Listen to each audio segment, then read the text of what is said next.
Good afternoon, Detroit. Good afternoon. You in tune to Ron March. Ron March Show. We're broadcasting out of Detroit, Michigan. Today's date is July 25th. We have a countdown for the big seminar in Detroit, approximately 28 days. We're going to put this thing on in real good fashion right here in the big D, big city. We're bringing in Brother Jonah Bey. And Jonah Bey is out of Atlanta, Georgia. Brother that's very, very well versed in law. Let's hang it right there. He's versed in law. And he has a special knack, in my opinion, of interpreting the law. You know, they try so hard, the Europeans try so hard to write a gobbledygook. I call it gobbledygook. They try very hard to confuse you with language.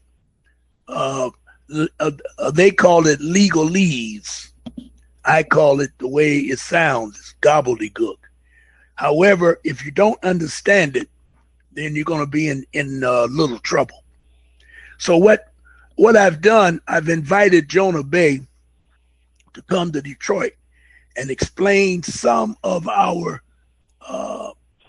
situations, not problems, but situations in regards to the birth certificate and freeing ourselves from this ugly monster known as United States of America, Inc.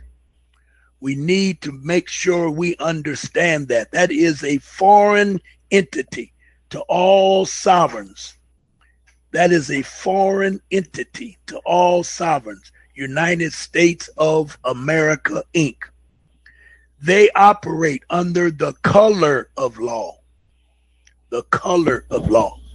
You have to understand what does it mean to operate under the color of law. Black Law's Dictionary. I can reach.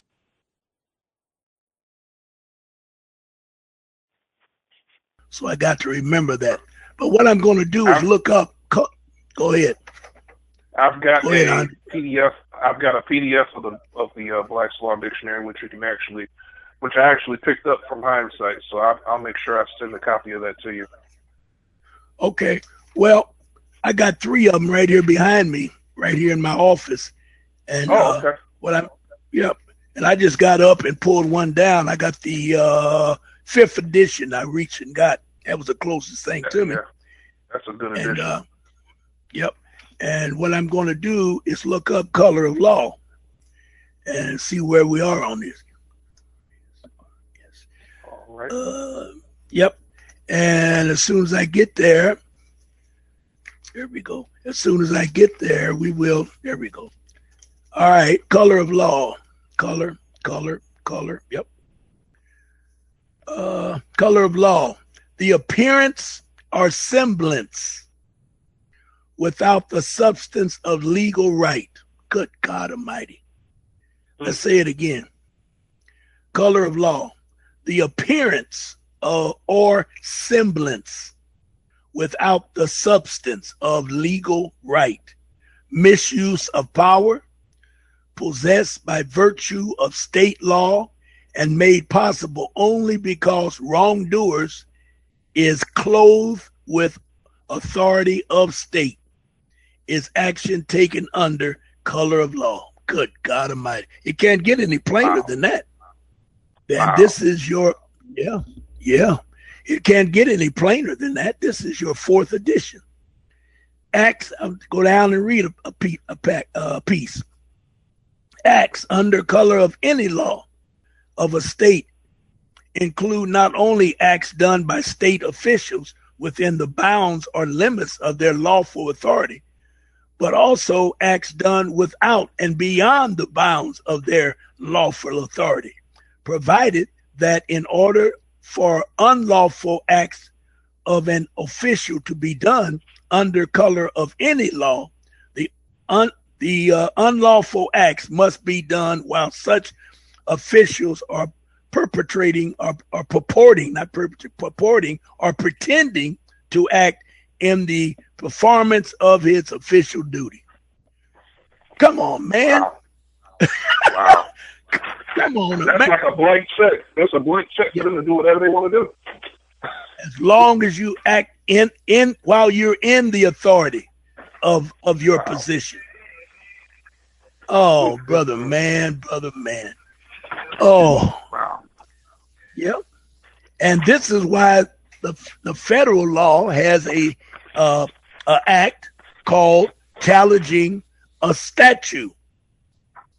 A lot of the laws that they work under of this color are known as statutes. Now we can look up statute and see what that says. Right. Yep. I'm still in the fourth edition. The 6th edition. Well, I've got the 6th edition in front of me. All right. Well, we'll see how close they are together when I get over here. I got a 6th edition also, but let's hang with this 5th, and you can go and look at it under the 6th. Okay, statutes at large. Statutes. I got it. I'm right here with it. Statute. An act or legislation declaring, commanding, or prohibiting something. A particular law enhanced, enacted, and especially by the will of the legislation department of government. The written will of the legislation, solemnly expressed according to forms necessary to constitute it the law of the state, constitute it the law of the state. Such may be public or private, declaratory, mandatory, directive, or enabling, or in nature. For mandatory and direct statutes, see so-and-so. Depending upon its contents in law, in usage, a statute may mean a single act of a legislation or a body of acts, which are collected and arranged according to a scheme, or for a session of legislation or parliament. The word is used to design the legality. What is that word? It says here in the 6th edition, this word is used to designate the legislatively created laws in the contradistinction to court-decided or unwritten laws.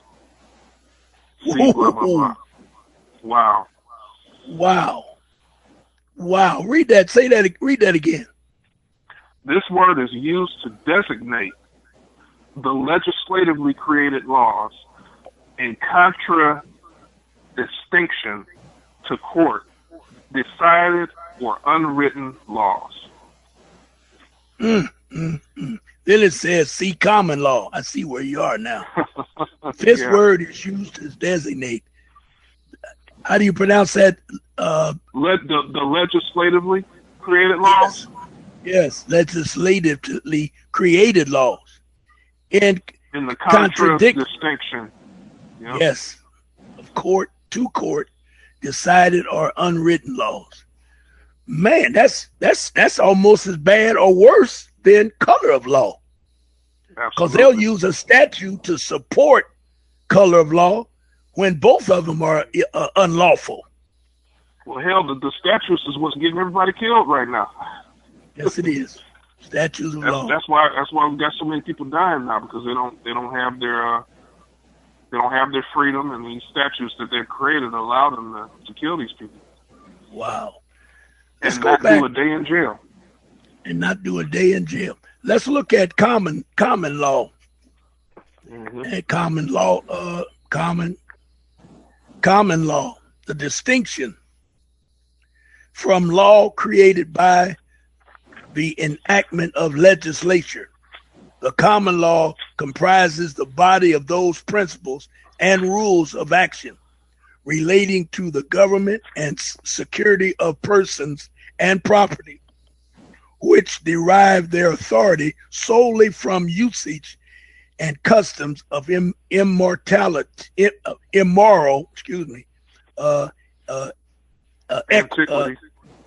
antiquity, man, or from the judgment and decrees of the courts recognizing, affirming, and enforcing such usage and customs, and in this sense, particularly in ancient unwritten law of England.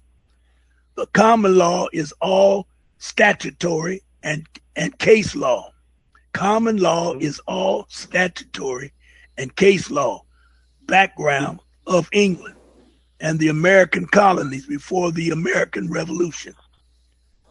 Man, man, oh man, oh man, oh man.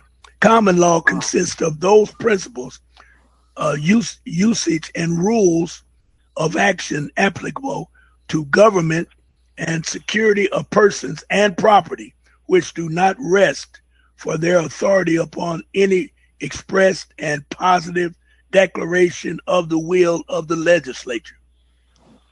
You know, it wouldn't be bad to have Jonah, because Jonah's good at definitions and explaining. You know, have him go through a piece on, maybe give him about 10 words, but it all depends on our timetable. But we could give him about 10 words and let him give the breakdown from these dictionary, from these law books as to what they really mean. Because the three we just discussed are very critical to our survival. Color of law, common law, and what was the other one? Color of law, statutes. Yes. All right. Well, good people, what we're doing, we're going to bring Jonah Bey in. For all of you that have not heard of Jonah, you can go to his site, Jonah Bey at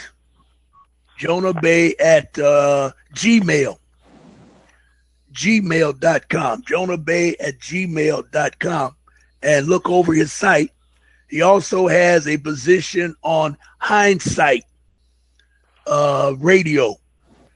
It's a Hindsight blog radio. You can go on online and listen, take a look at that. And you also can go to High Frequency. Well, he's not affiliated with High Frequency anymore. He's just there. He's mainly pushing Hindsight Radio. Yes. Their website.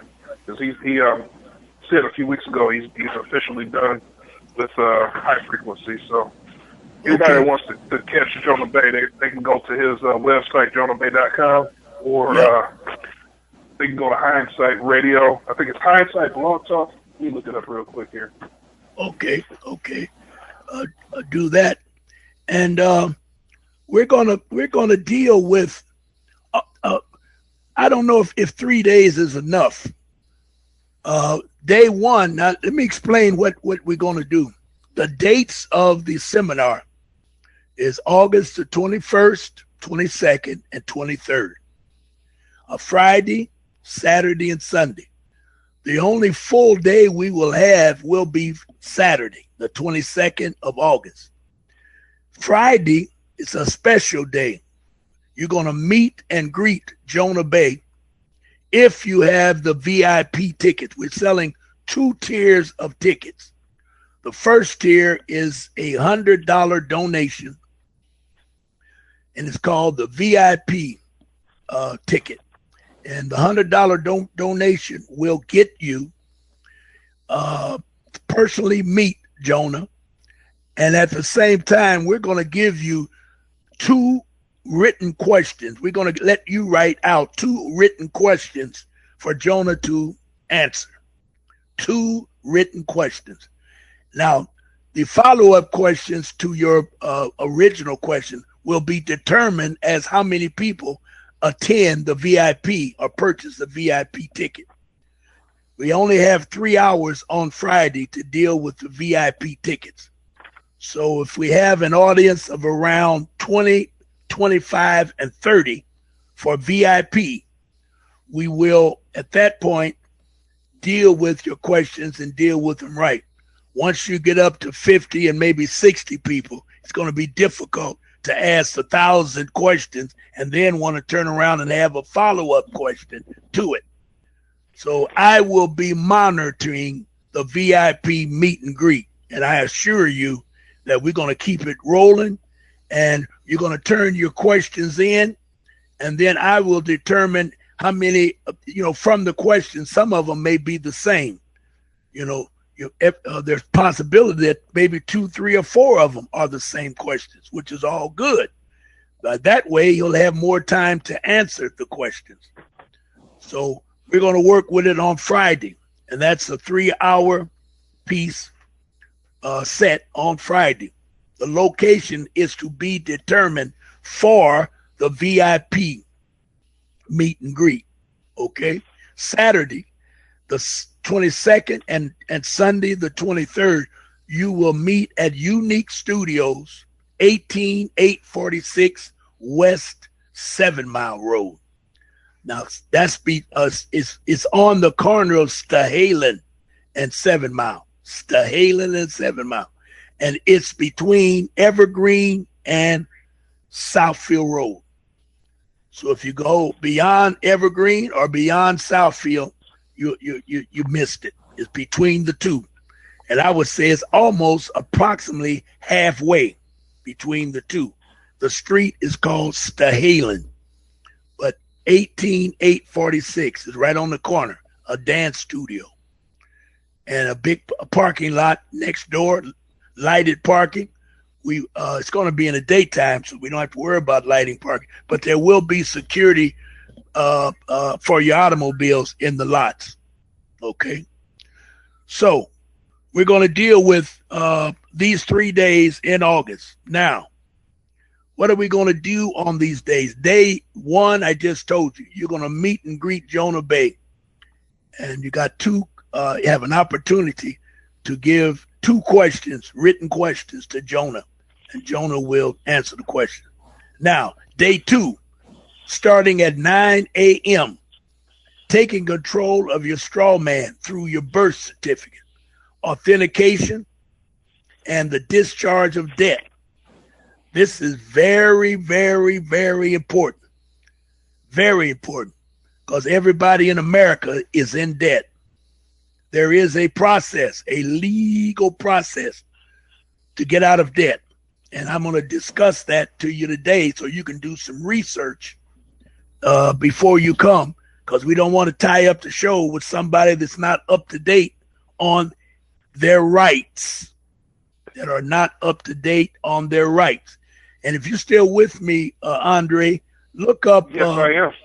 Look up HJR 192 and see if you can search the section for that says the government will pay your debts. That's definitely in there. All right. Let me know when you get it. All right. Now we're going to deal on that. Yes. Hey Ron, can I show up? Can I show up the day of the seminar at the door, expecting to pay and get in? No, you cannot. I'm dead. All right, brother. All right. Now, listen. That was a perfect question, a very important question. There will be no ticket sales anywhere in the area. There are no ticket sales. You must go online and donate online for your ticket. You must go to ronmarch.com. ronmarch.com. ronmarch.com. Let me say it again, ronmarch.com. When you get there, you need to go, and I'm pulling it up right now. Everybody, if you got your set in front of you, you pull it up. You're going to get a picture of the city of Detroit. It says, welcome to ronmarch.com, home of Ron March Show. This is a beautiful, beautiful, beautiful website. Beautiful. Thanks to our webmaster, Brother Andre, Brother Chaos. Okay, when you go across the top, you notice you have homepage, bulletin board, and events. You will tap bulletin board and events, and the first thing that comes up is Jonah Bey and Ron March in Detroit, 3 days only. All right, it talks about the entire program. Now, I'm going to go to, you can tap it to get it enlarged so you can read it. And that's where I was. I was reading it. And I went through day 2. Now we're going to tap into day 3. Day 3 starts at 9 a.m. That'll be Sunday, August the 23rd. Now we're going to deal with another very important issue, and that is understanding the national and state constitution. We will deal with Michigan. Ron March lives in Michigan. My viewers in the city. And so we're going to do the state of Michigan. Every state has a constitution. Now, we will ask Jonah if we can have these seminars in other states, but it's left up to the people of the state if they really want him to come in and break down the Constitution. We will use 1835, Constitution of Michigan, 1835. Jonah will explain. Each state has at least 3, maybe 4 or 5 constitutions. They vote on them. They take it through the system of changing and are adding. They can't change a constitution. They can only add to it and then get it agreed between the bodies of the legislature. So we're going to study the Michigan Constitution. Everything that's in Michigan Constitution is also in your private state constitution, but you got to know how to find it. I've listened to Jonah go through the Georgia Constitution, and I was having difficulty finding everything that Jonah was talking about. I couldn't find it in the Michigan Constitution. And when I talked to Jonah, he said it's in there. And he took me to a couple of them and showed me where it was there. So they use a lot of gobbledygook. They use a lot of color of law. They use a lot of legalese to hide certain things, so you don't know where your freedoms or your rules of freedom lies. So it's very important you understand that. Why? Because after you know your Constitution, your next step is an injunction which creates diplomatic immunity. Now, when I talk about diplomatic immunity, the best I can think of to give you an idea was El Cid. There was a movie 100 years ago called El Cid, E-L-C-I-D. Charleston Heston played El Cid. The Lord stood for the Lord. Beautiful movie. Really understood it. You know, the European had to put his color of love and all the bull and glamour and all that bull crap in it, but it stayed right on point. And I'm surprised that they took it off the I haven't seen it on TV in quite a while. I even purchased it and ordered it and purchased it because I wanted to make sure I had a copy of it. Well, what's important in that movie to me is the fact that they showed that there were different nations of Moors. Hear me clear. Different nations of Moors. El Cid had a group of Moors in Spain. And then there was the enemy Moor that came out of Africa, the northern part of Africa, before they ruined it with the Middle East. They came out of the northern part of Africa. And if the name of that guy might come to me. But El Cid was coming home to get married to Gina Lola Bridgeter? Sophia. No, Sophia Loren. He was coming home to marry her, and he rode up on some Europeans attempting to hang some Moors. And they were on his land where his father was a don or a top dog on the land. Bottom line was he saved their lives, said that let them go home because we don't want them to come back. If you kill them, their people will come back and wipe out and kill everybody else. Let them go. They let them go. Now, here's where the diplomatic immunity came in. They came from a different nation altogether. Once you become sovereign in the United States of America, you come from a foreign place known as America. You are foreign to United States, and United States is foreign to you. They tricked you with this bull crap known as United States of America, Inc. All of that was color of law. All of that was better known as BS, bullshit. They put it together. Nobody complained. Nobody filed a petition against. So it stayed in, and they taught it to us. We all think we live in United States of America. We do not. When you say you live in the United States of America, you accept yourself as being a 14th Amendment citizen under, or a subject under, or a slave under United States of America, Inc. And this is where the battle of freedom really starts, to understand that you are not a citizen of United States. United States does not have any citizens. They don't have any citizens because they are a corporation. They have what you call 14th Amendment citizens. Maybe I should not say they don't have any citizens, but they have 14th Amendment citizens, created citizens. And once they created the 14th Amendment, that meant that they ruled you. I don't know why you have so much trouble understanding. If you come up under another person's definition, that person or that entity controls you. And you can foolishly say, well, I don't care. I ain't never did this. That's okay. But when they come after you, you're going to have to go because you are a 14th Amendment citizen until you declare through legal notice that you are not.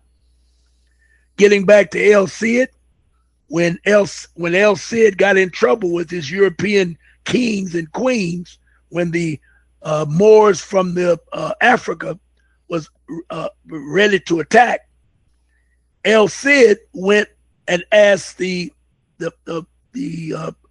rescued Moors to help him. And they said yes, because they gave him that name, El Cid. And they all went to tell the king that we'll bring all of our armies up and give you a hand. Well, the king looked at them just like they do us and said, wait a minute. When you come before me, you bow. Get on your knees and bow and kiss my ring if I stick it out for you. But the first thing you do is bow. You should have seen the look on them brothers' face. He said, what did you say? Man, it's only about a minute long. And I looked at, and the movie is about a 4-hour movie. I look at the whole movie just to get to that part. When they look at that, what's the name of that movie? El Cid, ELCID, El Cid. Unbelievable. They looked at that peck and said, what did you say? and Charleston Heston said, oh, wait, Chief, President, stop. These cats ain't like that. They don't, no, leave them alone. They're going to help us. Oh, he said, oh, no. They're going to get on their knees and get the hell out of here. And they looked at him, and they all made a about face at the same time and marched out.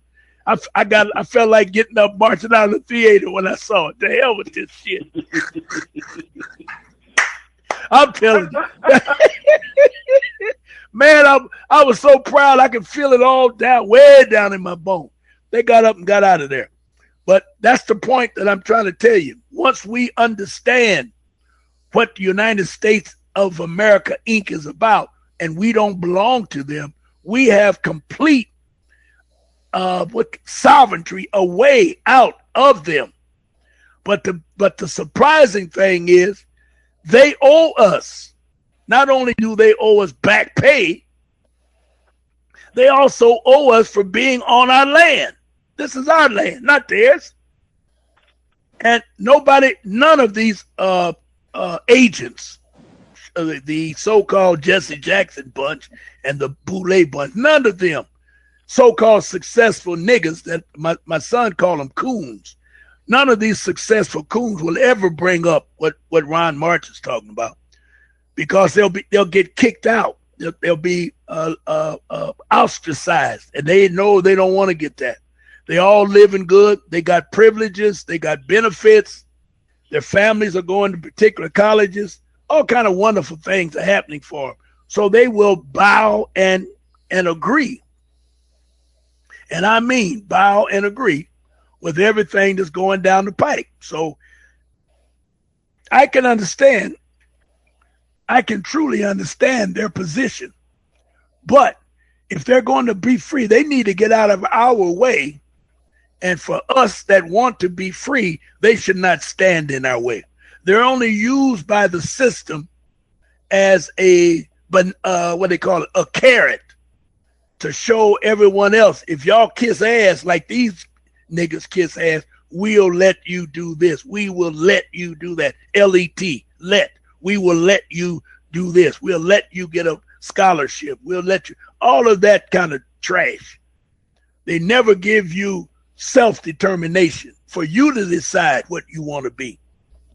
You know, now when I look back on some of the so-called Negro history, I can truly say we can reach back and get old Uncle Tom Booker T. Washington's talent and tent program and pull educated blacks out of the masses that did not get the opportunity to kiss the reign of the Europeans and start building our own nation. But the European knows if we ever step out and start building our own nation, he's through. He cannot compete with our competition, against us with competition. He cannot do it because everything he has was given to him from us. So if we start building our own nation, he's out of here. So this is the problem we have. Europeans like a cancer to the indigenous Americans. The European is a cancer. You can't get rid of it. He done got in here and set up this trash, and now he can't get out of it. We got to learn how to live and survive with him here, but not be a slave to him. So anyway, this Jonah Bey and Ron March seminar is a beginning. Let's call it a beginning of freedom. That's why we call it a freedom seminar. And we're going to give you so much information that you can bring your tape recorders because you're going to need all the help you can get. We're even thinking about doing a pay-per-view because I've got phone calls from the UK. I got phone calls from the Bahamas and far away as Florida that can't afford to get in here on that date and wanting to know will there be, first they wanted to know will there be any DVDs, which I said yes. But then I said to our steering committee, why don't we look at the possibilities of doing a pay-per-view? And so we went to work and did research and found out that it can be done. So we're working on that project as we speak. And once we get it perfected, we will bring it on the net, bring it on the shows to let you know where to go, how to dial in, have your credit card, make a donation, and you can hear the program the 2 days. We're not going to do the VIP. You're only entitled to 2 days of the seminar because you won't. And then again, that's me talking. Maybe we want to do the 3 days. We can do the 3 days. No big deal. But we'll talk about it. And we'll get back with you to let you know what we decided to do. So it's all going to be, I'm telling you, I'm excited. I'm really excited because I know Jonah. And Jonah gets fired up. I'm telling you, he gets geeked. And when we get to flowing and rolling and kicking it out and letting him know that we love his information and we're listening and we're going to make sure everybody has the proper equipment, if you will, or the pencils and papers and stuff like that. We're going to deal with all of that. So if you have any questions today, this is only the beginning. But if there's anything that I haven't covered so far, it would be cool, very good if you call in or go to, and I'm looking for it now, go to, there it is, go to the chat room or go to call in and ask the question as to, what you want to do and whatever questions you have. We're going to do this thing and do it upright. Okay. Now, let's get into what we're really going to talk about during this seminar. Let's talk about, for example, the second day when we get into the straw man. How many people are aware of a straw man? Let's look up straw man. And I'm using the 5th edition of I'm using the 5th edition Black Laws Dictionary. And I've got that HJR 192 pulled up too. Okay, let's deal with that while I look for this. What does it say with that HJR? Yep, go ahead. Okay, well I'm going to start on page 2, and I emailed you a copy of this as well. Okay. And I believe you can also pick up a copy of this HJR 192, a certified copy from off of, I think it's it's Hindsight Radio Commerce. Yes. .com. Yes. I think it might be up there. I know they're either getting ready to or they are selling a copy of it. If anybody wants to get a certified copy of it, that they have. Okay. So anyway, at the top of the page here it says, and this is page 113. It looks like. Okay, I'm pulling it up now. Go ahead. Resolved by the Senate and the House of Representatives of the United States of America and Congress assembled that A, every provision contained or made with respect to any obligation which purports to give the obligee a right to require payment in gold or a particular kind of coin or currency or in an amount in money of the United States measured thereby is declared to be against public policy, and no such provision shall be contained in or made with respect to any obligation hereafter incurred. Okay, hold on. Where are you reading that? I'm looking at 70. Go ahead. Go ahead. Yeah, of that PDF I just sent you. Yes. It's the second page. I'm on the second page. All right. And the title of the second page. All right. Now the title says resolved by the Senate and the House Representatives that A, I see it. All right, gotcha. Yep. Yeah. Page 113. Mm-hmm. Off to the right. 113. Yep. Yes. All right, go ahead. Where you at? Yep. All right. And anybody who's online, you can just type in HJR 192, and there's several sites where you can bring this up. But I just read basically the first sentence, which was long as hell.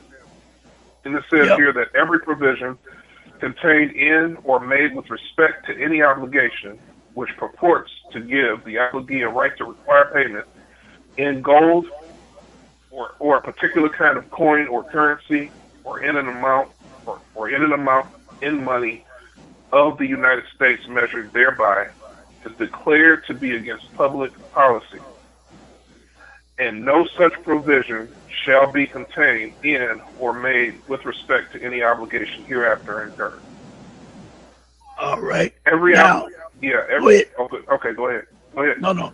I was going to go back to the first paragraph. Did you read where it said, the second sentence says, every obligation heretofore or hereafter incurred, whether or not any such provision is contained therein or made with respect thereto, shall be discharged upon payment, dollar for dollar, in any coin or currency which at the time of payment is legal tender for public and private debt. And private debts.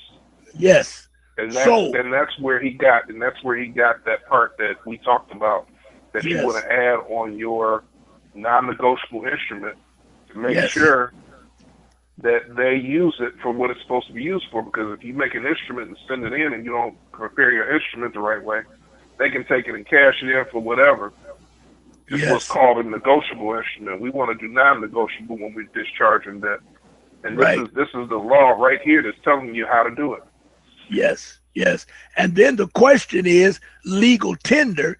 He gave a class on legal tender, which means whatever, I don't want to paraphrase it, but it kind of meant there are at least 13 different legal tender instruments, what they call negotiable instruments that can be used. Check, cash, or money order is only 3 of the 13. Now, it's against the law for them to tell you which one that you have to use.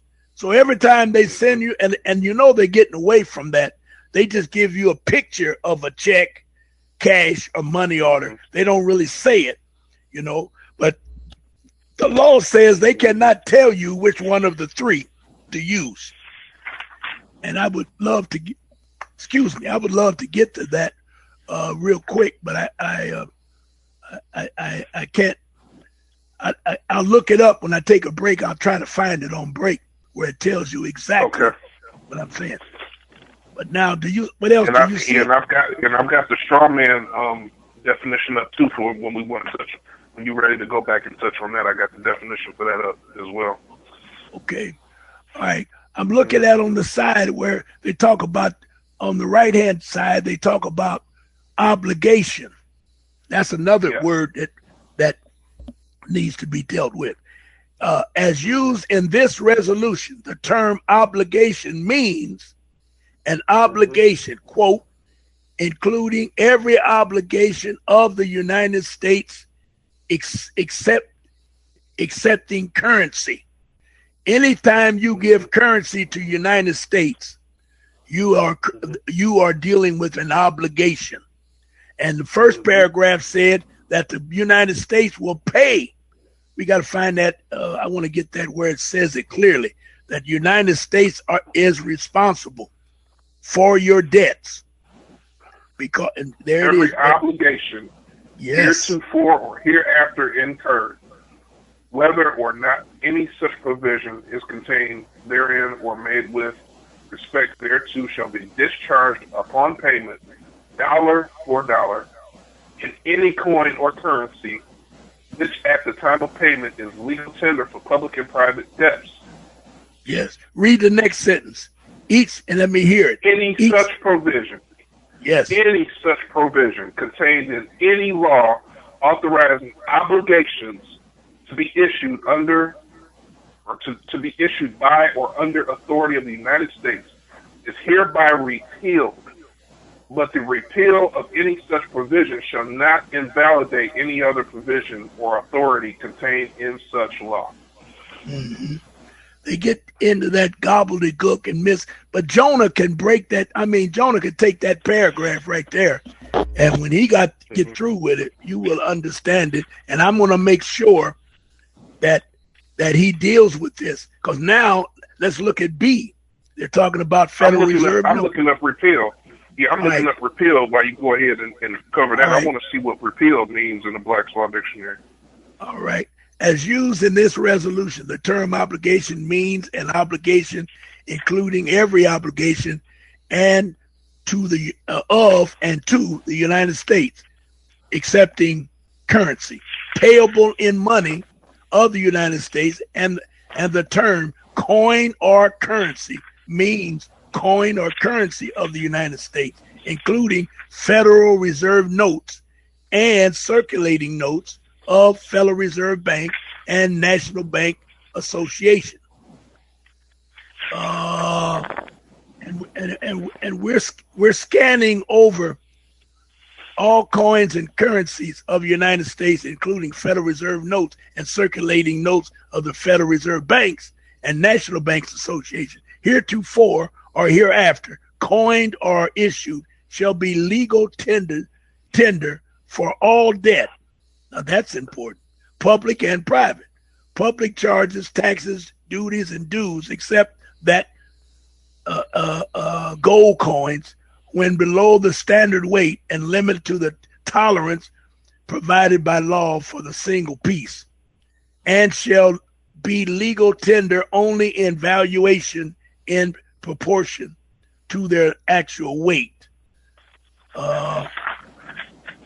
All of this is very important. Jonah is a professor in breaking it down because he loves to look up legal tender. And that's what I'm getting ready to do now. All right, go ahead with what you have. All right, well, I looked up repeal, and it says here repeal means the abrogation or annulling of a previously existing law by the enactment of a subsequent statute which declares that the former law shall be revoked and abrogated, parentheses, which is called express, quote-unquote, repeal, or which contains provisions so contrary to irreconcilable with those of earlier law that only one of two statutes can stand in force, called implied repeal: to revoke, abolish, annul, to rescind, or to abrogate by authority. So repeal means to get rid of, basically, is what I'm getting from that. Yeah.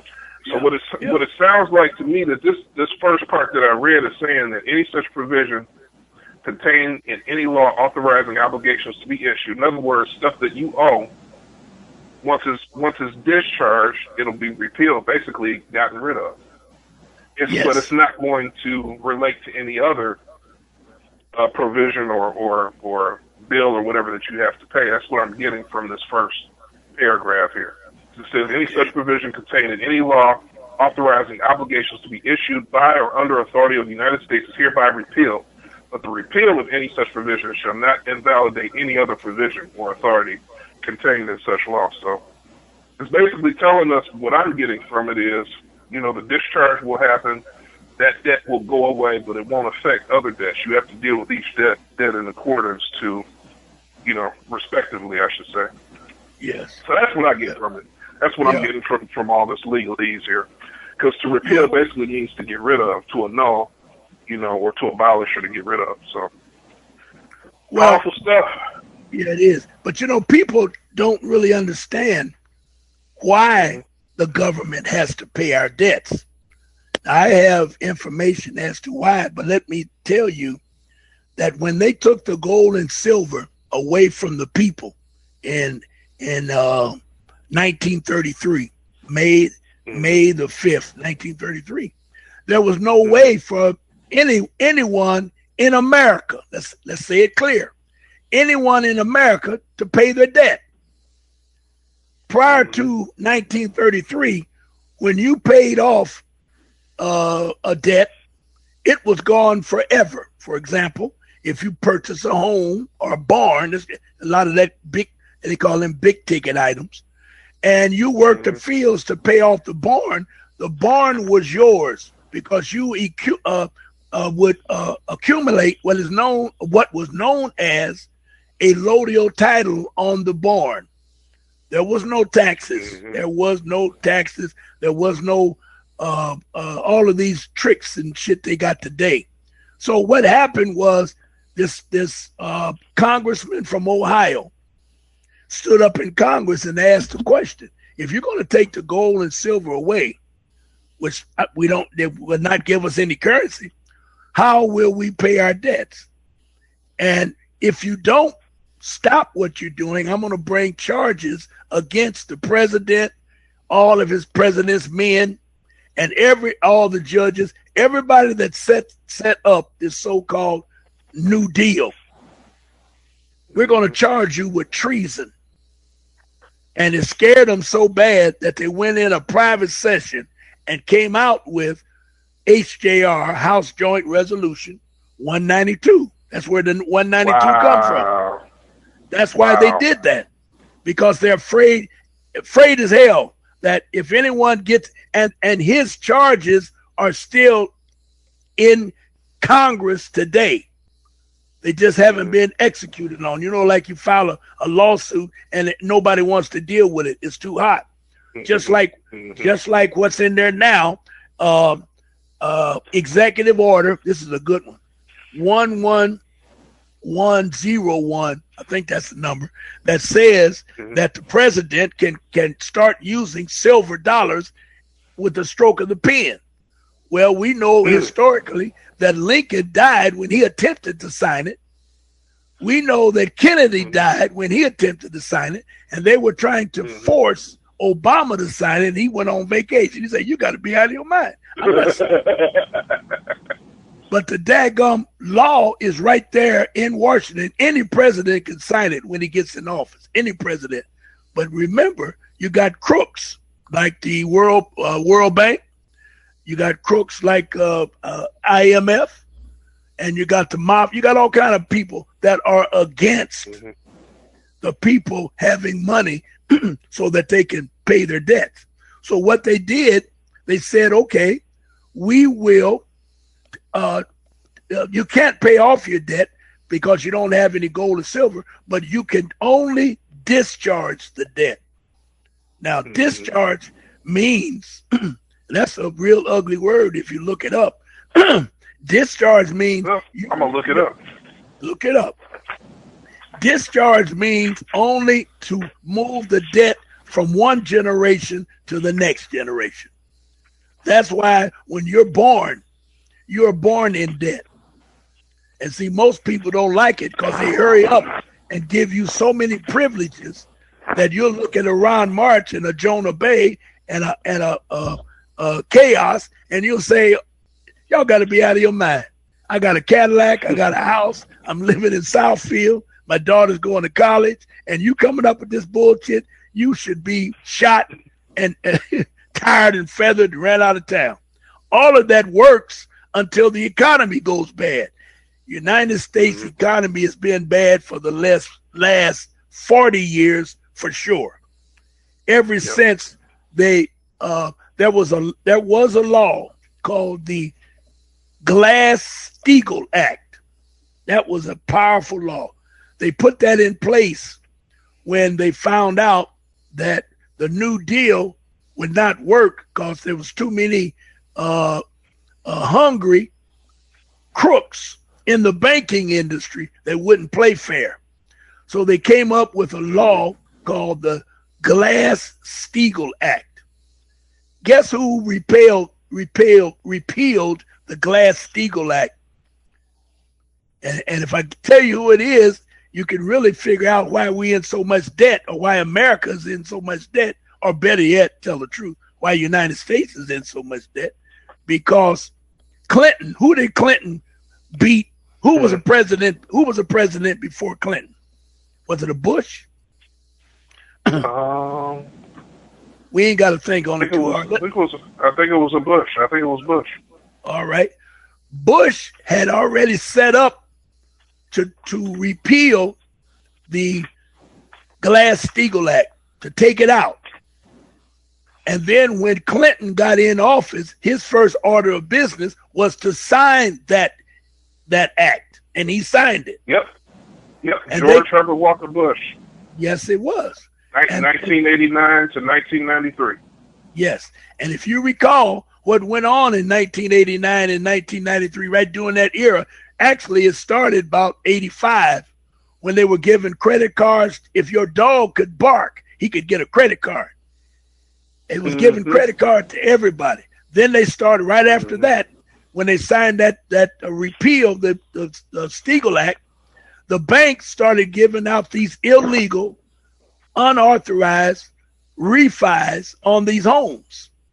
And by doing that, they were not under regulation where they were being controlled by the Glass-Steagall Act. I can't think of the new act, but the new act didn't have any rules. That's why you had a lot of funding. Everybody didn't go to the bank for loans or refi. There was always some side crap, like this millionaire we got downtown Detroit that owns Cleveland Browns. What's the name of his company? Talking about the Quicken Loans. Yes, those types of names. I used to work for them. Yep. Those types of loans started popping up. Even Countrywide.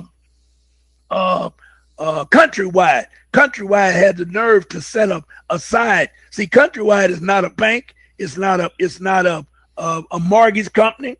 It's a lending institution. The original Countrywide. Now they got they got several different Countrywides, but the one that was stealing all the money where that one little fancy Dan, little punk guy, I can't think of, I almost called his name. I want to say Gonzalez, but he was Italian. He was the one that made trillions of dollars from bad loans, all that offset stuff that went down with the loans, and they were closing. You talking about Trump? You talking about Donald Trump?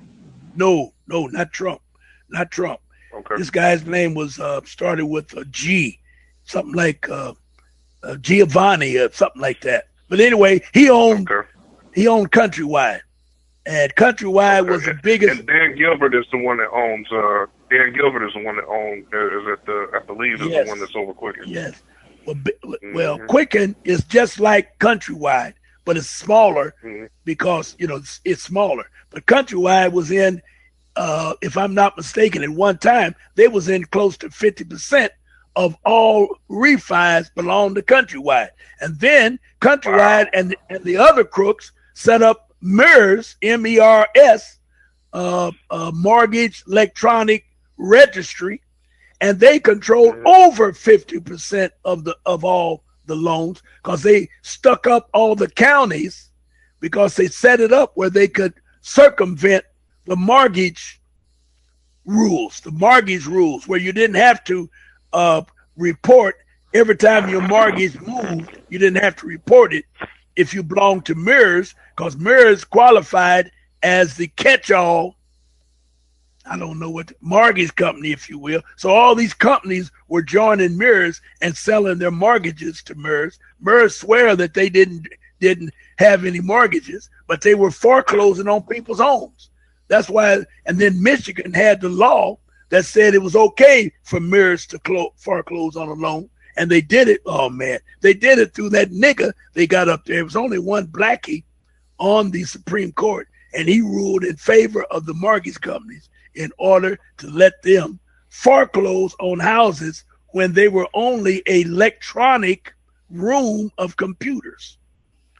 MERS, I don't know if you heard Goldman, and then Goldman Sachs, aren't they linked to Countrywide? Because Goldman Sachs was responsible for the whole housing bubble. Yes, but Goldman Sachs and Bear Stearns, all them big heavyweights, they sit above Countrywide. Countrywide was bringing the mortgages to them, and they were taking the mortgages, and they call them mortgage-backed securities. That's where the bubble. Yep, that's where the bubble came, because the mortgage-backed securities, when the economy went bad, people couldn't pay their mortgages. So whatever Stern and them were buying was bad business. And it all came from an article here saying that they helped bail them out of $8.5 billion, something having to do with Countrywide and Goldman Sachs. Yes. I guess. Wow. See, most people did not know that their mortgages were sold within 72 hours to 90 days after they closed. The sooner they could sell it, the more money they could get on it. Once they sold it, let's say that it was $100,000 home. If they could sell that $100,000 home to Stern or Bear Stearns or Goldman Sachs and big heavyweights, and it went through that New York bank, I can't call the name of that bank. Well, they could use what they call hypothecate. Now, this is a process that would really blow your mind. Hypothecate means if you have $100,000 mortgage that you sold and securitized it by selling it into the big boys, you could use 9 zeros on the back of that loan, and every time you would flip it, you would lose a zero. Now, that's best I can tell it. Wow. Yes, and I don't even know what $100,000 home with 9 zeros would even look like. You talking about a lot of money. That's crazy. And all of that. Crazy. Yes, it is. Yes, it is. And it's all called hypothecate. You're hypothecating the mortgage. Now, once the economy went bad and people started going defunct on their mortgages, all hell broke loose. And number one, here's the problem. When you make when they securitize your loan, they bundle it. They bundle your loan with and your status. You know, they classify every loan and they put them into a category. So when you get that category, let's say it gets fat and it comes up to $1 billion. Just use that number. It comes up to $1 billion. All right, you're in there. The law says if one mortgage goes bad and goes default, it ruins the whole batch of loans. Wow.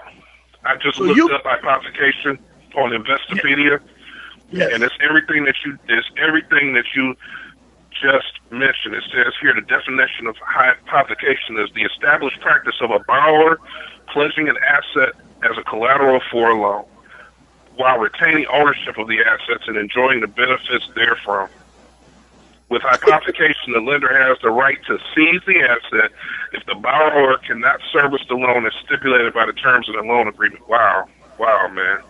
Hypothecation also refers to securities in a margin account that an investor uses as collateral to borrow funds from brokerage.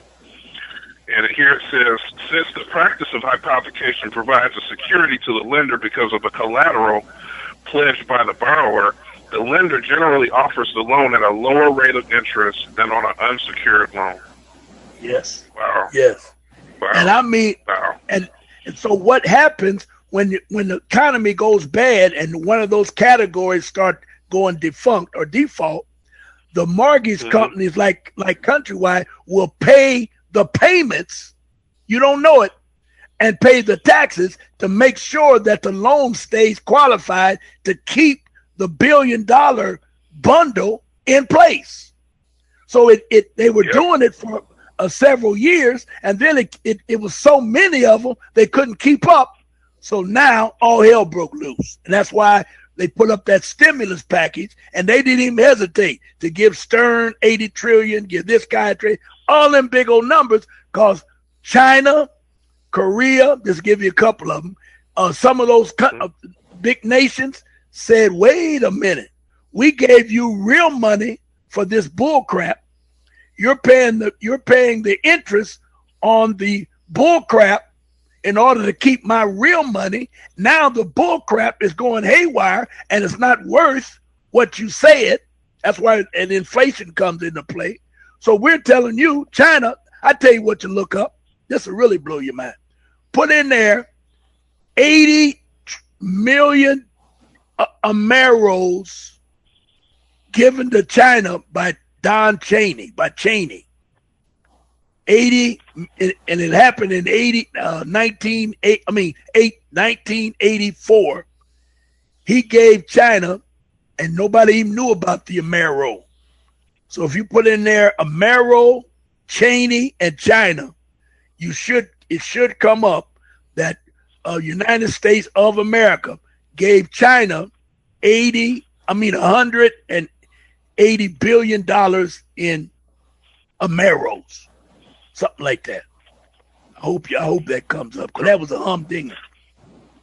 And they had to do that because United States started paying only the interest on loans when things got bad, and then when they got worse, this is another major reason why 9/11 had to be done and set up by America, because they needed the oil that was in the pipelines that was already set up by Russia.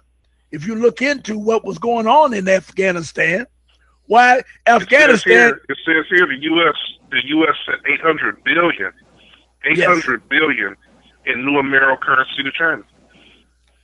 They gave it to China. What year? 1980 something. Let's see here. Kremlin today. Let's see here. I'm looking in this article for a date. It says January 1st, 2008. Well, this is important to note the financial provisions of that's a NAFTA agreement that were implemented in 2008. They don't have a date here, but okay. I have to go through this article and read it. But it was 800 billion Ameros, new Amero currency to China, and that's at 4winds.net. 4winds10.net. All right, I'm coming over there I used to have 4 Winds. They got a lot of good information. Let me. I'm gonna email you this link real quick so you can go right to it. All right. Now when it comes up, and of course when I rush, it don't come up when I want. So send it to me, and I will take a look. It looks like we got another ticket sale coming in. Yep. I see it. Yep, I see that. This is going to be a big affair. Merrill's. There you go. Yep. See the article I just sent you? Yes, I'm looking at it now. Okay. All right. Yep. 4winds10.com. Yep. Yep. This is really something. And most people that have no idea. It says United States Treasury has informed the China Development Bank that U.S. has shipped $800 billion in a new currency called a Merrill, which is to be based upon merging of the economies of United States, Mexico, and because I remember it was big talk about that. Yep, I remember that because they were saying, we're going to a one world government and everybody's going to use the Amero. Okay. It says here, the current American debt obligation, there's that obligation again, to China, just to China alone, currently based on the United States dollar, is estimated to be a staggering sum of $2.5 trillion. Trillion. Wow.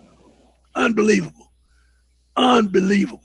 And China, believe it or not, China brought warships up on the New York coastline or the horizon and told the United States they had X number of days to pay off that money or they're going to open fire. And the United States came up with that payment and everything went back quiet again. Wow. Yep. So they basically got a bum rush, basically. Yes.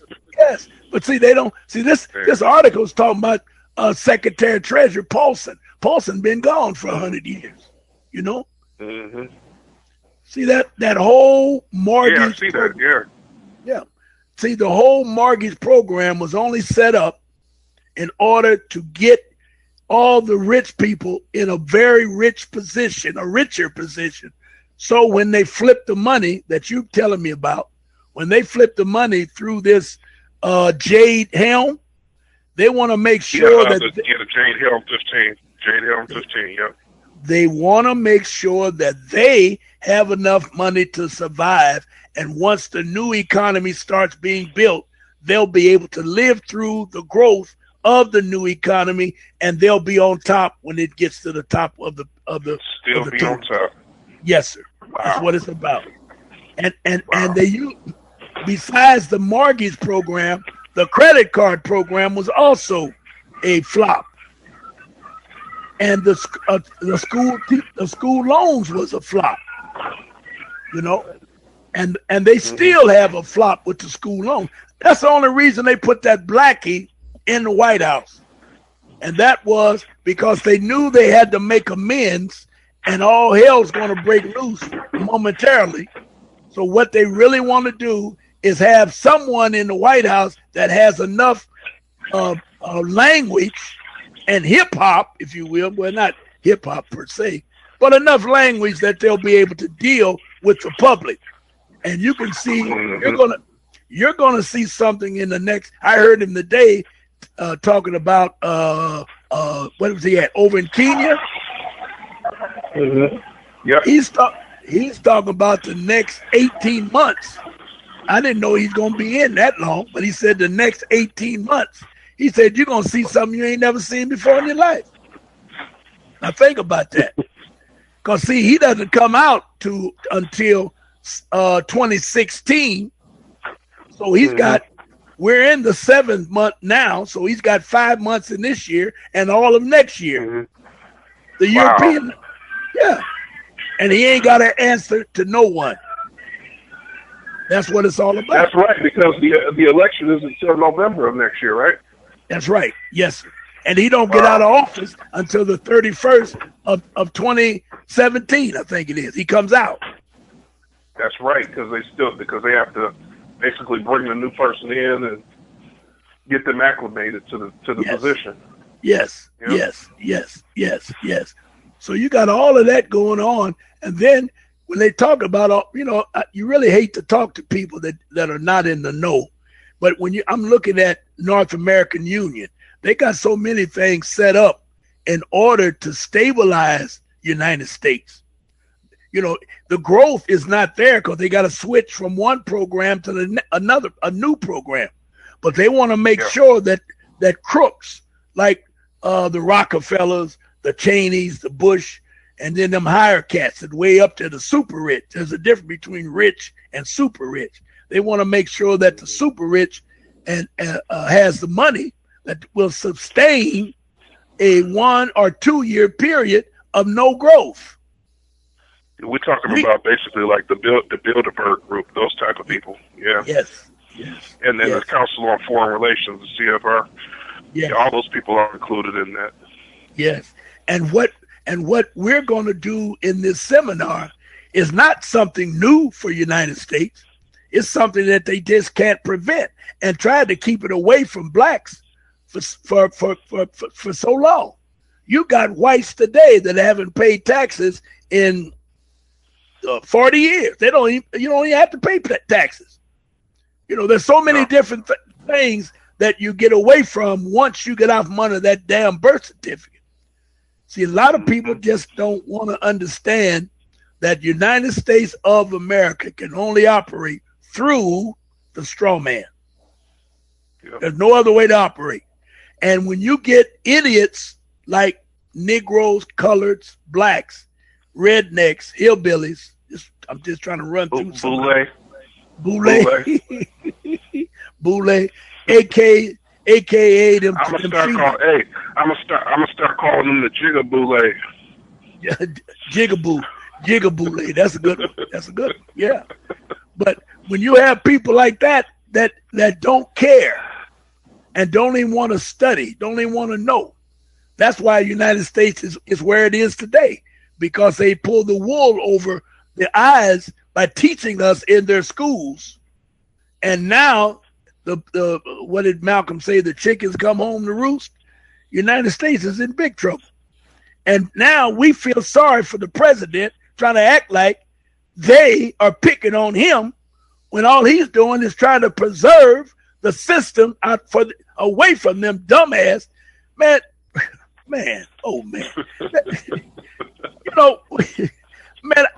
it's hard to believe if you just sit down and relax and listen to these Republican candidates for president, the comments that they make and the acts that they do. It's hard to believe that the United States has sustained its position this long period of time. You got some stone idiots out there running for president on both sides. I ain't just jumping on them, but they are catching hell because Trump done kicked their ass so bad that they really don't know what to do. And I don't even know if you looked at the latest, but Trump has whooped them so bad and has taken over the news. He's taken over the news in the last 15 to 20 days. Trump has been on the news 24/7. So he's using an ingenious strategy. What he did, making all those statements against Mexicans and all the racists, and people are being bamboozled and hypnotized and don't even realize what's happening. He's making all these statements to get everybody's attention, and as a result, all eyes are on him. It's all a magic trick. Yes. And now he's leading the Republican nominations. Yes, he is. Now you know that only 10 of the Republicans will be able to be into the televised debates. Did you know? You knew that, right?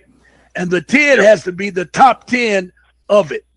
Now they're saying now that at least 3 of the so-called good boys are not even in the top 10.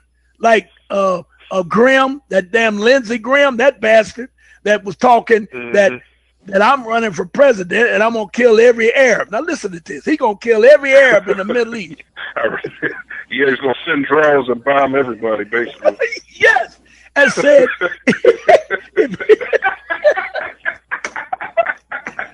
Unbelievable.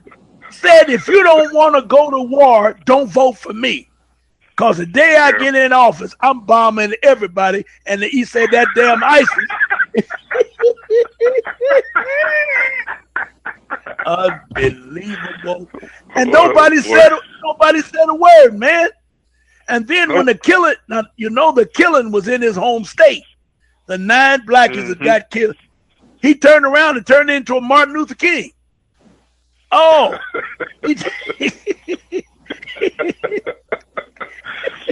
Oh man. Unbelievable. It's like we living in a movie. You couldn't make this kind of stuff up. The shenanigans that's going on, boy. No, you can't make it foolery. up. You can't make it up. And the fuckery that's going on, boy, oh boy. Yes, yes.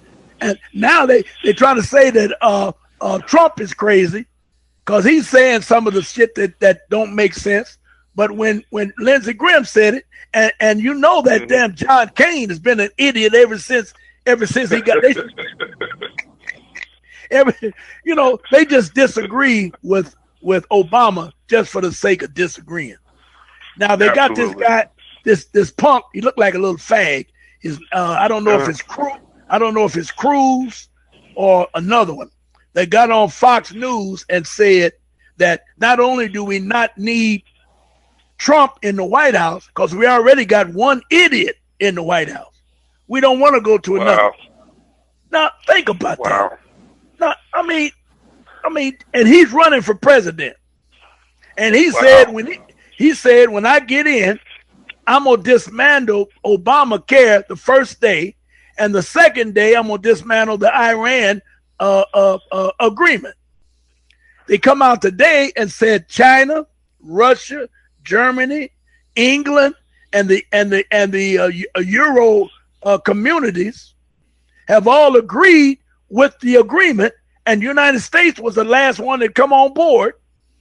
And this punk said he's gonna dismantle it the second day he's in the White House and start World War III. They're not going. They ain't going to dismantle shit when it comes to the Obamacare, because it's too many people making money. The whole medical thing is they in bed with they lobbying. You got your lobbyists that are lobbying hard for that, so they're not getting rid of that.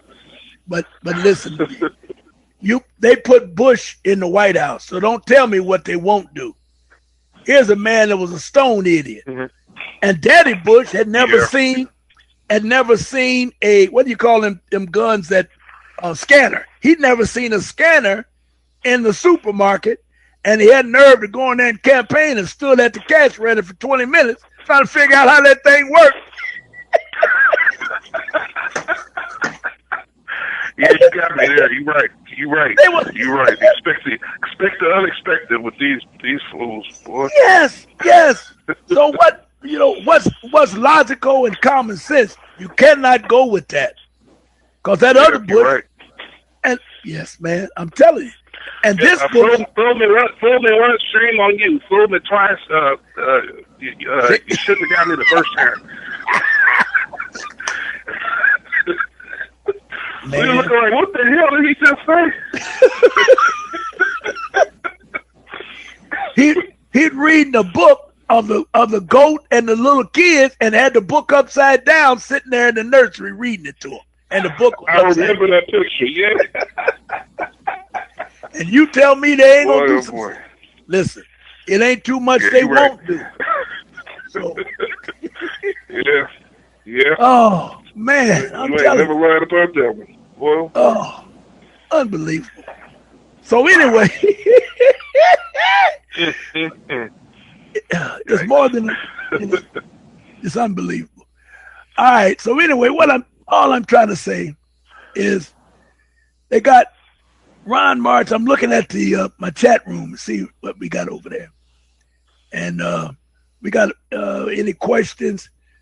I see somebody went in and grabbed the tickets for the event. That's good. All good. That was me. Yep, that was me. All right.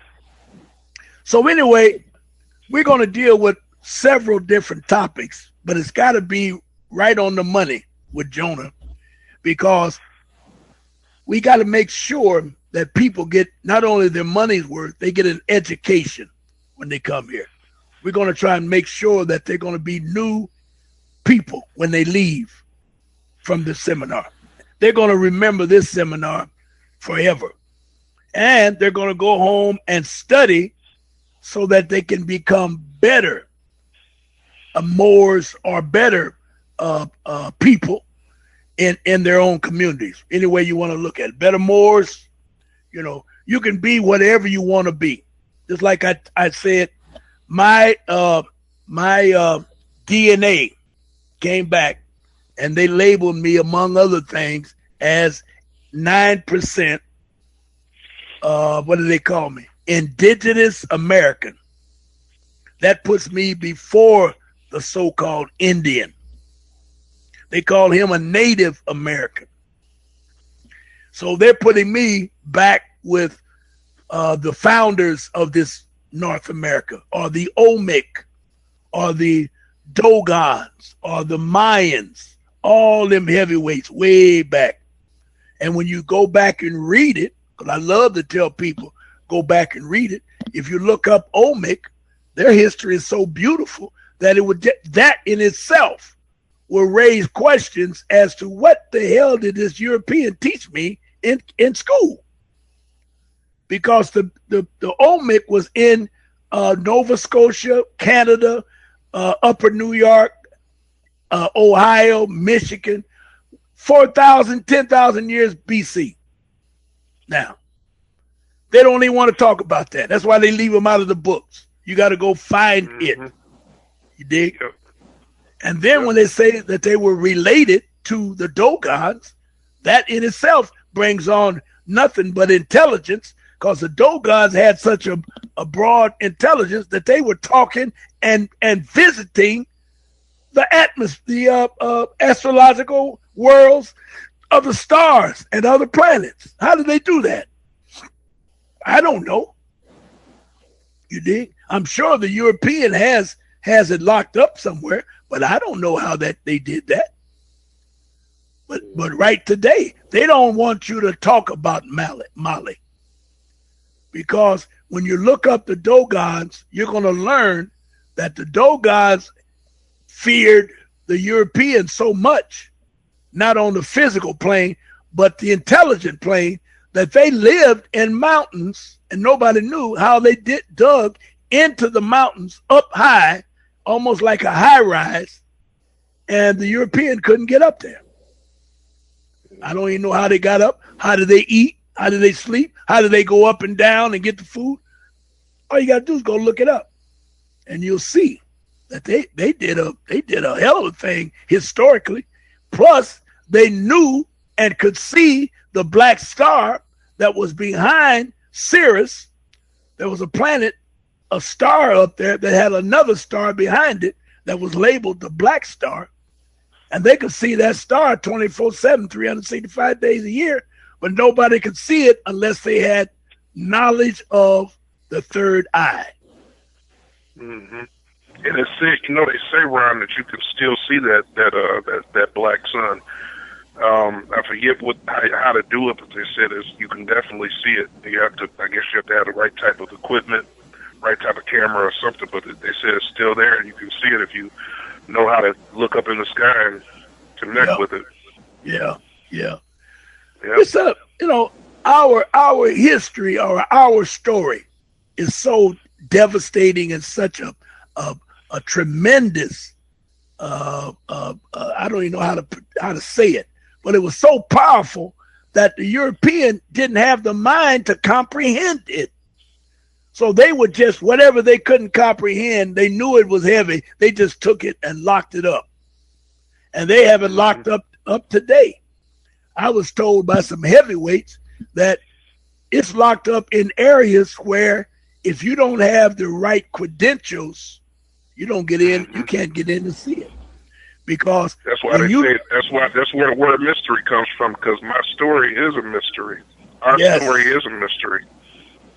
And remember what I said in the last show, they were talking about the Ali Shuffle, and they were talking about Noble Drew Ali, and what's his name?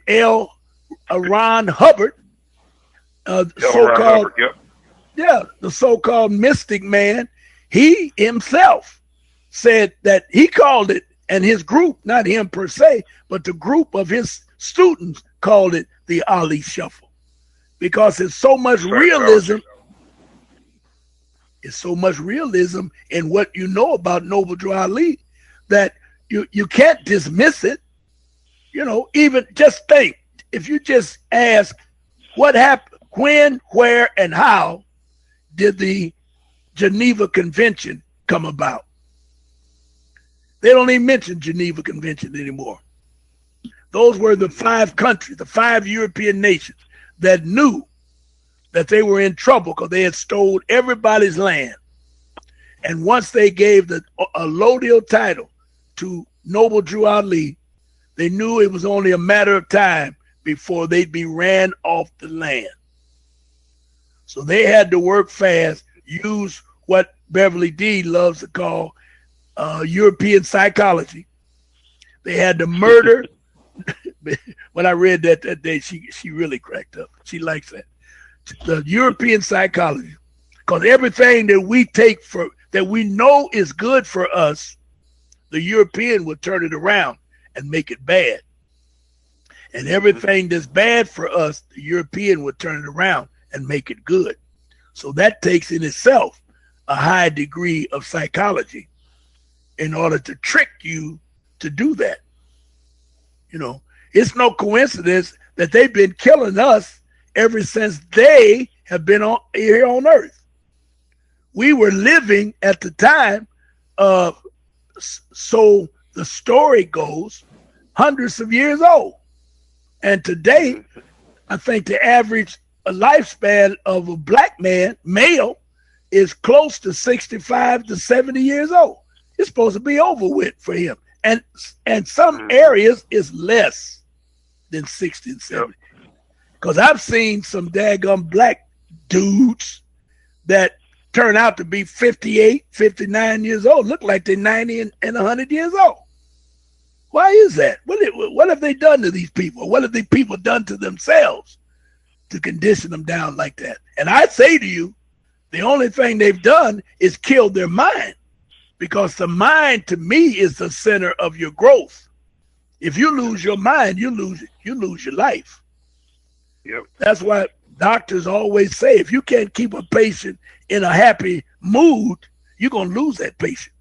So all of y'all need to take note of that. If you got people in the hospitals today with cancer and some type of terminal disease, you better get in there as much as you can and put some love and happiness in their life and get some laughter going, because they hurry up and be out of here if you don't help them out with some love and laughter. Unbelievable. All right. Wow. What did you get on the straw man? Did we read? Okay, I've got the straw man, and I've also got the definition for discharge. So I don't know which one you want me to read first. Let's do the straw man, and then straw man, and then discharge. Okay, great. Okay. Straw man has a lot of verbiage. Well, it has a lot of different, it's discharge. It has a lot of verbiage. But anyway, straw man or party. It says a front, in quotations, front is in quotations, a front, a third party who was put up in name only to take part in a transaction. Nominal party to a transaction. One who acts as an agent for another for the purpose of taking title to real property and executing whatever documents and instruments the principal may direct respecting the property. Person who purchases property for another to conceal identity of real Wow. Let me read that again. Person who purchases property for another to conceal identity of the real purchaser. Wow.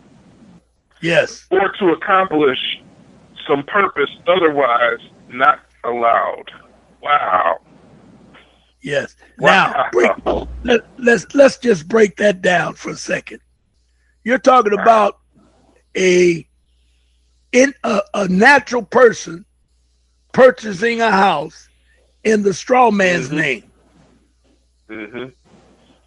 Because it says here, real one who acts as an agent for another for the purpose of taking title to real property and executing whatever documents and instruments the principal may direct respecting the property. Person who purchases property for another to conceal identity of real purchaser or to accomplish some purpose otherwise not allowed. Yes. So you're talking about buying a car, buying a house, buying any credit you get in the United States, you are automatically supporting, creating, and living through the straw man.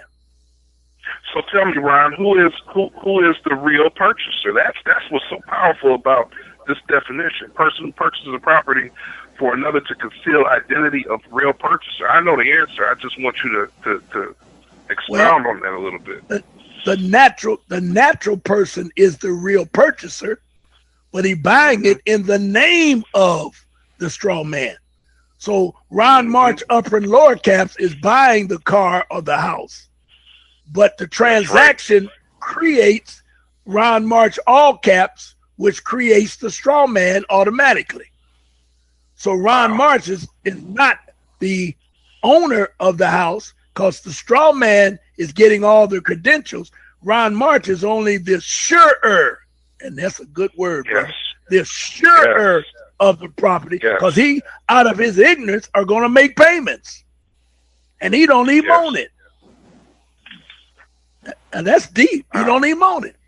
Now, if you even if you pay cash for a car or a house, you think you destroyed the straw man, but no, you didn't. You created a super straw man if you pay cash. Why?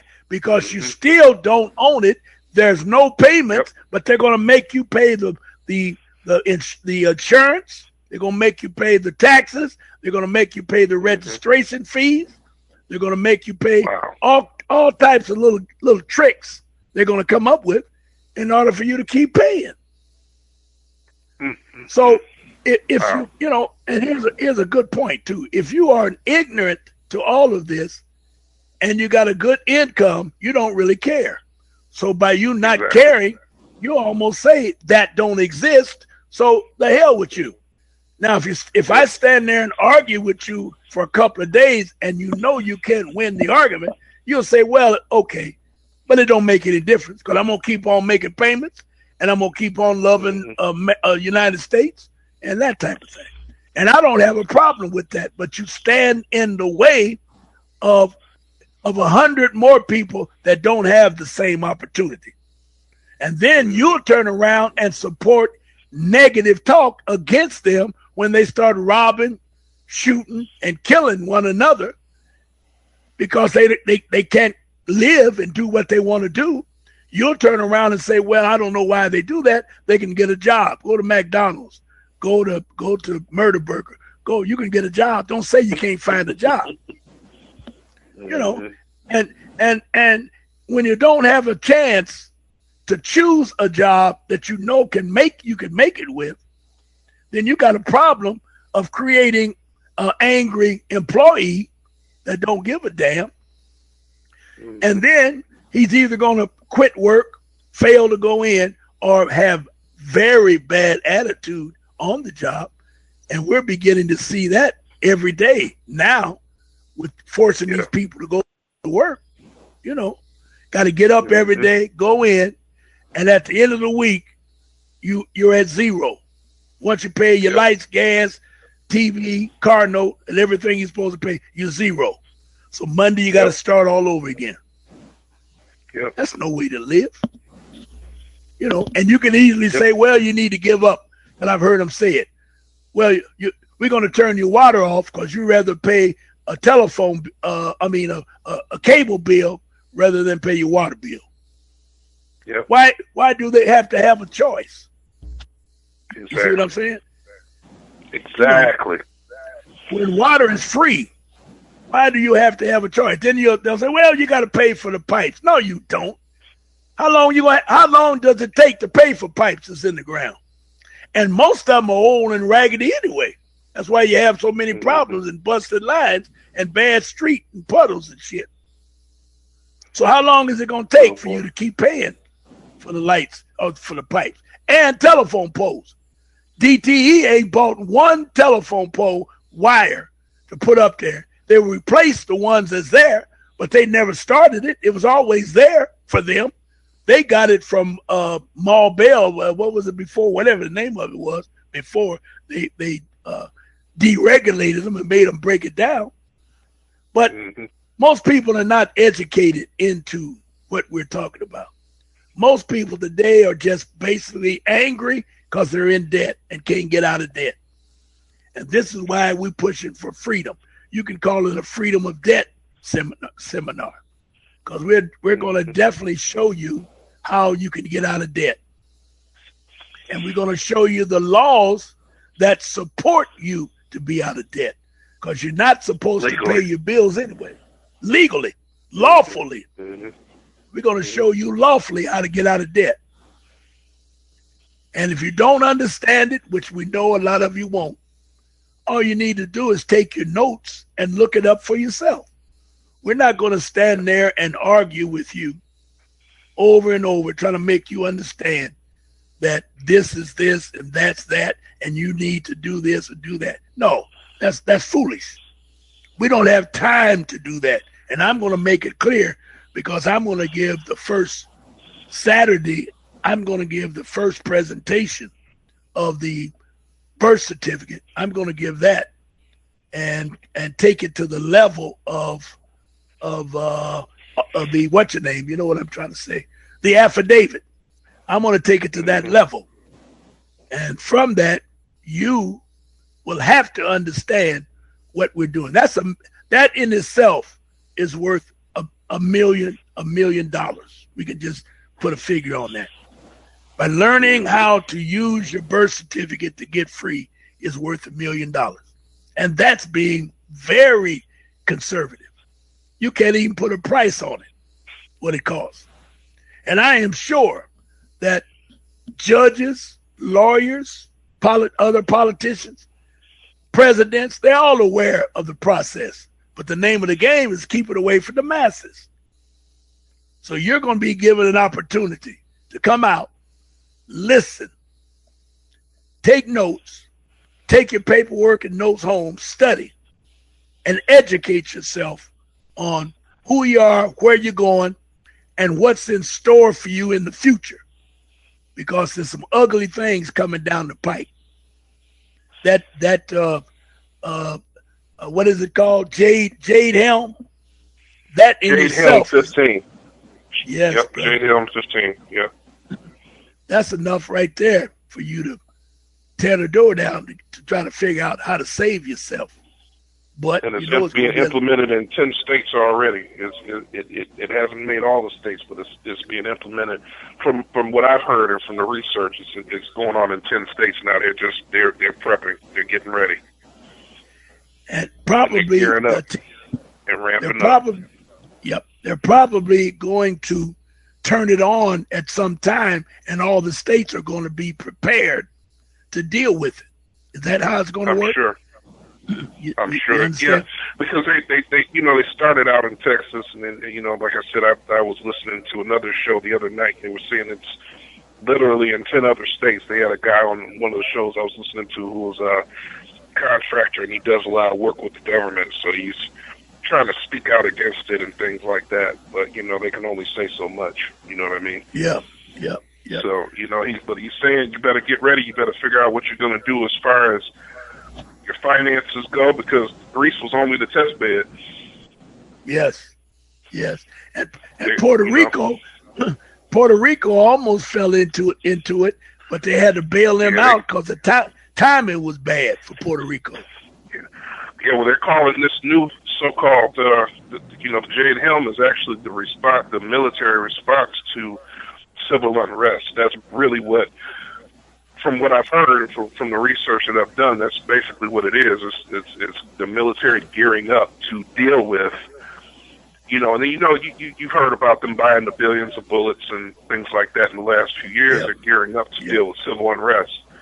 Yep. So the real thing will be the banker holiday, and they're going to call it a bail-in, or the great leveling, as it's been termed, meaning that, the people that are, like you said earlier, sitting high, they're going to still be riding high, and the rest of us will have to battle it out and figure out what we're going to do. They're going to make it where we can't get the money out of the banks and, different things like that. So we really have to prepare for this thing, get our survival equipment together, all of that.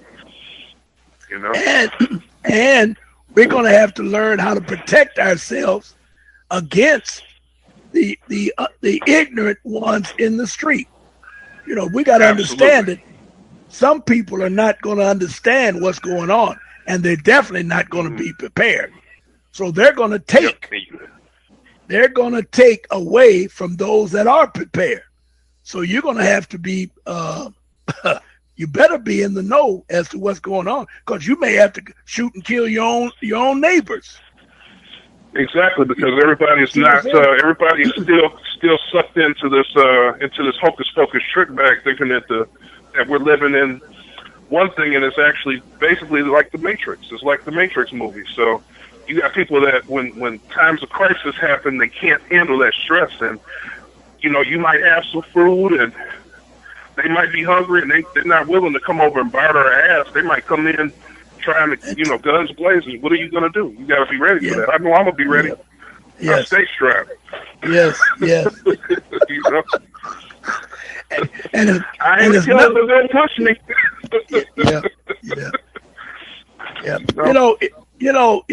If you look at it from the real position of the way we're talking about it, you're going to really need protection. Because if you go out in your backyard and start cooking some barbecue, for example, or cooking outside, it ain't got to be barbecue, some hamburgers, and you got people living next door and down the street that haven't eaten. Now, what are they going to do? Now, you may say, okay, I'm going to give them some food, but now they're going to be, they're going to be greedy enough to take it all if they know you can't protect yourself. Yeah. So it ain't standing out there with the fork in one hand and a shotgun in the other. Yes. So you got to figure out how you're going to deal with this thing. And I'll tell you something else. Jade Helm there's been not Jade Helm per se, but there's been some government outfit that's been sending notices to the churches to tell them to get their parish or whatever, their congregations, trying to get them prepared through the churches. Some of the centers that you got, senior citizen buildings, trying to tell them to get prepared, because when this thing comes down. Ron, you talked about this over a year ago, and now they're just now talking about it. So you was up on it when it first happened, when the notices first started coming out, because everything you said is basically what they're talking about now, preparing for this thing. Yes. I remember I was talking in that time. I was talking about the North, what they call it, the Union, the North American Union, and the things they were doing, and how they were setting up and going to change the job status and shut down all these highways and stuff. It's madness, man. That's all I can say. It's just crazy as a Looney Tune, especially if you're not ready to do it. Now, I got one more point that we need to deal with, and we were talking about the straw man. Yes. Now, the straw man itself comes under a Latin word, and you pronounce it. Well, let me spell it first. It's a two-word definition. ENS, one word, LIGIS. It's ligus. Ens ligus. Now listen to this definition. A creature of the law, an artificial being, as contrasted with a natural person, applied to corporations, considered as deriving their existence entirely from the law. Wow. Birth certificate can be anything else but in legis. Because you have two birth certificates. One for the natural person that they keep on the state level, and one for the straw man that's kept on the county level. You can go downtown Monday and get a county birth certificate in 5 minutes to get a job, to get credit. If you need credit, you need a birth certificate. You can get that so quick and make your head spin. But now when you ask for the long form, now you run into a little small buzzsaw, because now most of them say they don't know what you're talking about. And I hear people. I had a call this morning that she was trying to order it, and she didn't know how to. She didn't know if she should put her birth certificate, because her birth certificate is in her maiden name. She lives now in her marital name. And so when they asked for the person on the credit card, she was asking me, should she put her birth certificate name on that? I said, I said, wait, I couldn't catch it at first. Say that again. What are you talking about? She said it a couple of times. And I said, listen, whatever you got on your credit card, put that there so the credit will go through and you can get the birth certificate. And she just said, well, I just wanted to make sure. Now, those are educated people that are graduates from, high school, maybe a little college. But that goes to show you that what you learned in school was only to make you a better subject. I won't call you a slave. You don't like for me to call you a slave. But according to ens legis, you are nothing but a creature of law. That's at all caps. A artificial person, artificial being. You don't really exist. But you are contrasted with a natural person. And to be contrasted means, that's a good word to look up. Contrasted means that you look like, or you act like, or you sound like the natural person. I hear you flipping over. You're flipping over for contrast. Yes, I am. I hear you flipping. Yep. Contradiction, contrast. I'm trying to get to it quicker than you, but I know you quicker than I am. I'm from the old school. Yep. Contrary.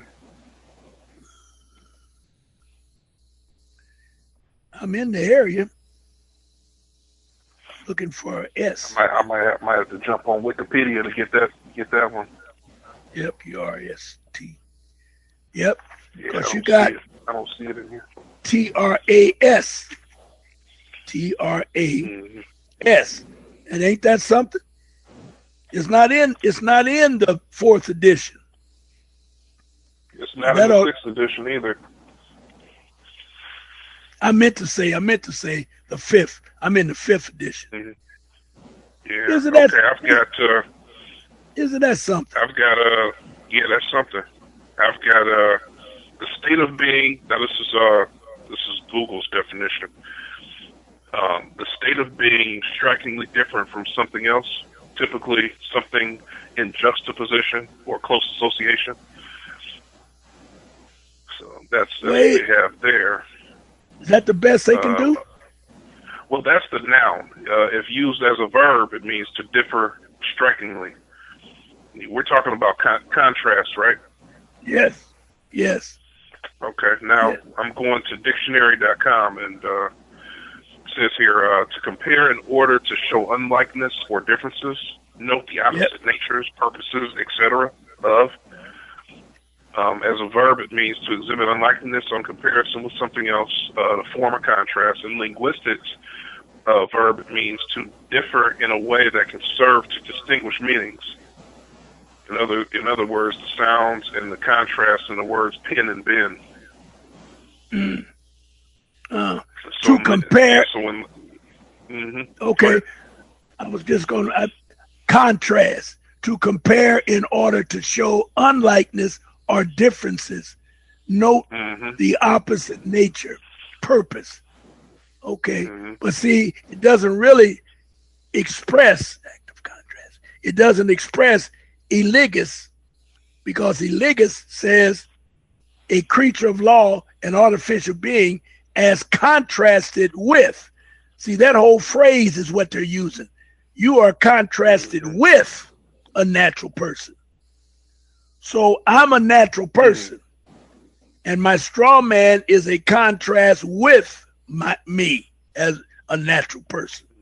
So it's contrasted in that we are the same in name and sound, but the spelling is different of upper and lower caps versus all caps. Right.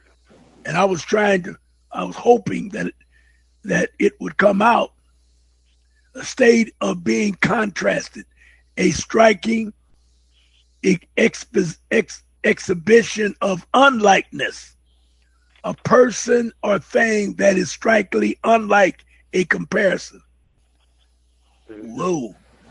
So now we're going back to English when the teacher told you a noun and your name is a noun, a personal noun, and a noun.